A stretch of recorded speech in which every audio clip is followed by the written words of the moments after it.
Good morning, it's 6 a.m. My name is Nanama Aqua and you're welcome to the Star Breakfast News. Here is what we have coming right up.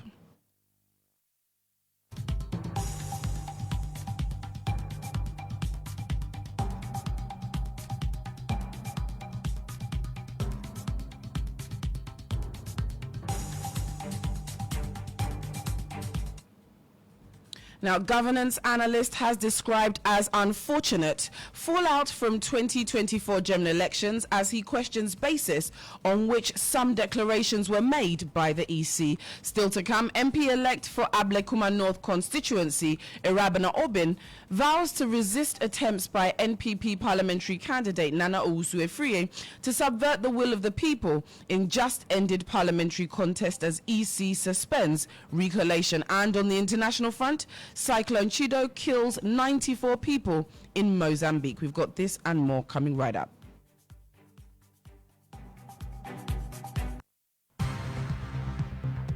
Star News is coming to you live on Ultimate 106.9 FM in Kumasi, Empire 102.7 FM in Takrady, Zeps 95.9 FM in Zebila, Nissim 100.1 FM in Lamshao, My Star Radio in the USA, also live on Facebook on Star 103.5 FM and on starfm.com.gh around the world. This is Star 103.5 FM, Star News. Informed, in depth, in touch. You're welcome to the Star News with me, Nanama Aqua. A governance analyst has described as unfortunate the happenings following the 2024 general elections. His comments follow further confusion ensuing as a result of the 9 disputed parliamentary seats. The exercise, which came off on Saturday, saw 7 out of the 9 disputed parliamentary seats declared in favour of the NPP. They are Obuasi East, Nsawam Adwaji, Ahafo Ano South West, Okankwe Central, Tema Central, Techimine South and Ahafo Ano North. But Deputy Director of Elections and IT, Dr. Rashid Tanko Computer, in an interview with Starr, stated the NDC is undeterred about the declarations of the NPP candidates as winners because the entire process is illegal.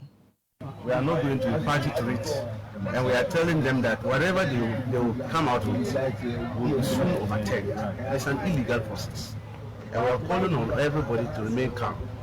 Okay, it's an illegal process. Why do you say it's illegal? Look, we all are respecters of the law. Is that not true? We are all respecters of the law. There is a process. I'm surprised the police are here. That's why we're here, to let the general public know. They were properly served with a process from the Supreme Court, asking them not to continue this. The EC is aware. They define these orders in order to support that illegal activities being perpetrated by the Electoral Commission and the MPP. We are aware of their plans. We are not going to fall into their trap. I get it. We won't fall into their trap. We know what they are doing. This thing is just a charade. It's a fanfare they are doing here. Maybe it's just for the Burunya that is coming. They want to enjoy their Burunya. I'm told a few of my people are here, and that they are coercing them to do certain things. We ask them to step aside. Nobody should participate in. Let them continue their illegal activities. You see, you are dealing with pink sheets, and then a pink sheet is not found in a ballot box. It's not sealed. After the first coalition, they went back with it. People have been appointed. I'm just told as returning officers this morning. This morning, they will come and collate with us. This is Ghana, and that's what they are doing. And we are saying that whatever is going on there, let them enjoy their Burunya. Wait and see. They are all here. Following the declaration, Majority Leader Alexander Fenyomarkin urged the NDC to accept the results in order to maintain peace in the country. Well, upon account, let's do it. Well, upon account, let's do it. We have Ahafo North, Ahafo Southwest, Obuasi East, Nsawam Adwaji, Techiman South, and Tema Central. So how many have we counted? 7. We've counted 7. It's not about 7. 7, an absolute. So all we can say is that glory to God. Democracy and rule of law require patience, resilience, determination. As a nation, we've come far, and I don't think that allowing violence and chaos will solve our problem. My joy is that both parties took matters up in court. The court has ruled, and the constitutional body is doing its work. Let's not overstretch the pillars of democracy through our unlawful conduct. Let all of us conduct ourselves peacefully. For me, the first time in the history of Ghana's elections that a presidential candidate has conceded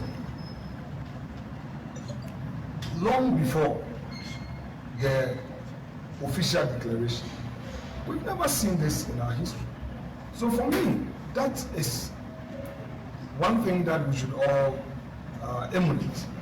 All these things about leading mob to attack vigilantes, attacking collation centers, insulting people and all that, it won't help us as a country. Now, the results for Ablekuma North and Donkwabenya constituencies were suspended until further notice because the party agents claim not to have the copies of their pink sheets. But governance analyst Dr. Frederick Odro believes the fallout from the elections could be attributed to the EC's inability to provide actual results. He suggested the EC may be dependent on the results of the political parties, further fueling the confusion.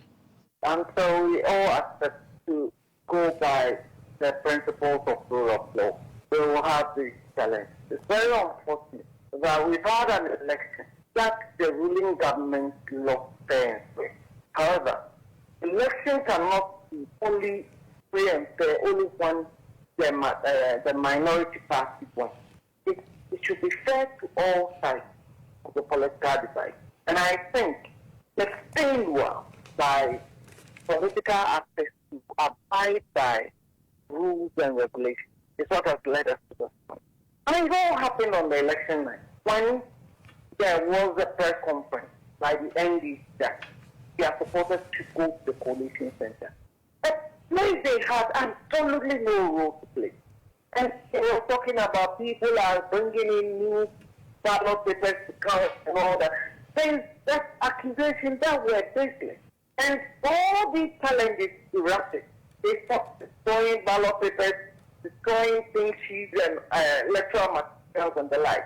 So the EC never had the accurate information to make proper declaration. Now, MP-elect for Ablekuma North constituency, Erabena Orbin, has vowed to resist attempts by the NPP parliamentary candidate Nana Owusu Efrie to subvert the will of the people in the just-ended parliamentary contest. Erabena Orbin is alleging the Electoral Commission is conniving with the NPP to deny the people of Ablekuma North representation in Parliament. Addressing the media at a press conference, Orbin accused the EC of conspiring with the NPP to manipulate the electoral process, particularly in the Ablekuma North constituency, where the results are yet to be finalised, describing the ongoing recollation efforts as a dangerous ploy to impose a double-track system in Parliament in the case of Ablekuma North. Her comments come in the wake of a December 21 ruling by the Accra High Court, which ordered the EC to conclude the results for 9 outstanding constituencies. While 7 of those constituencies were declared in favour of the NPP, the results for both Donkwabenya and Ablekuma North remain unresolved. And so we all expect to go by the principles.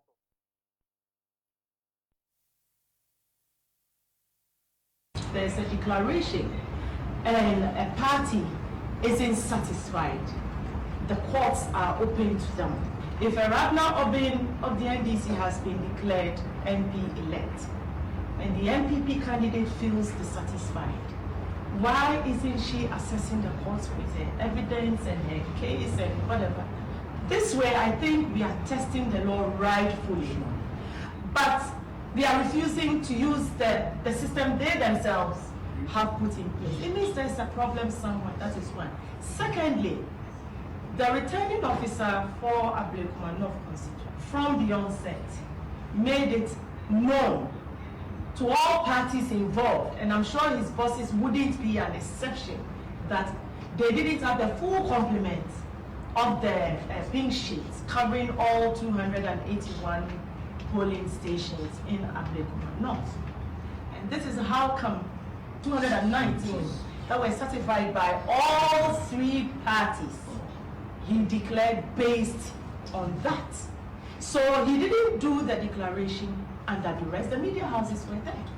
So how do we, the same EC, make a U-turn and say that, no, our own representative has erred?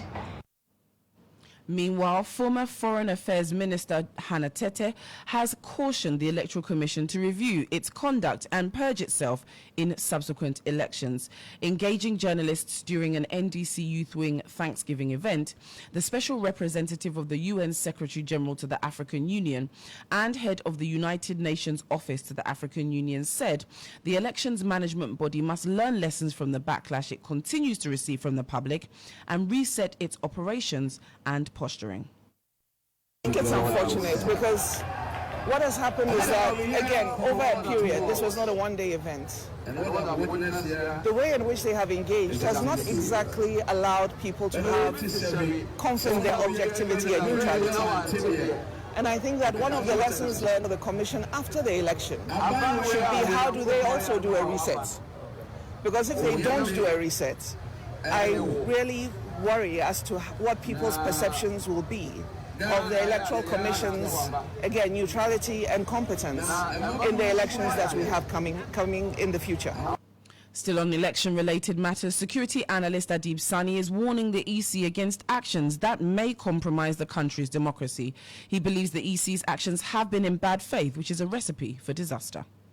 And other commissioners, especially Mr. Bosman Starr, who hasn't really hidden his political inclinations, that's fine, but has engaged in certain actions that has dragged the whole body into disrepute. I must say, as it stands, if a research were to be done today, one of the major institutions that could be the most mistrusted in Ghana would be the Electoral Commission. In fact, prior to the elections, there were some research conducted, and people pointed to the lack of confidence in the electoral body, and this has further consolidated their misgivings about the way things are done. It is quite sad, and what is happening today, in my opinion, is an affront to democracy. What is good for the goose is good for the gander. You don't become a judge in your own court, because in the past it was quite categorical. If you feel that what has happened is against the law, what do? You resort to the courts. Once the Electoral Commission has declared, the next line of action for any aggrieved person is the court. And it became more like a mantra. So what has changed? Why haven't they resorted to the courts and decided to recall it? I think this is dangerous for our democracy. And now, onto the international front. Local authorities have said Cyclone Chido has killed 94 people in Mozambique since it made landfall in the East African country last week. The country's National Institute of Risk and Disaster Management said 768 people were injured and more than 622,000 people were affected by the natural disaster in some capacity. Chido hit Mozambique on December 15 with wind speeds of 260 kilometers per hour and 250 millimeters of rainfall in the first 24 hours. The same cyclone had wreaked havoc in the French Indian Ocean territory of Mayotte before moving on to Mozambique, Malawi and Zimbabwe. In Mozambique, the storm struck northern provinces that are regularly battered by cyclones. The country's INGD said the cyclone impacted the education and health sectors. More than 109,793 students were affected, with school infrastructure severely damaged.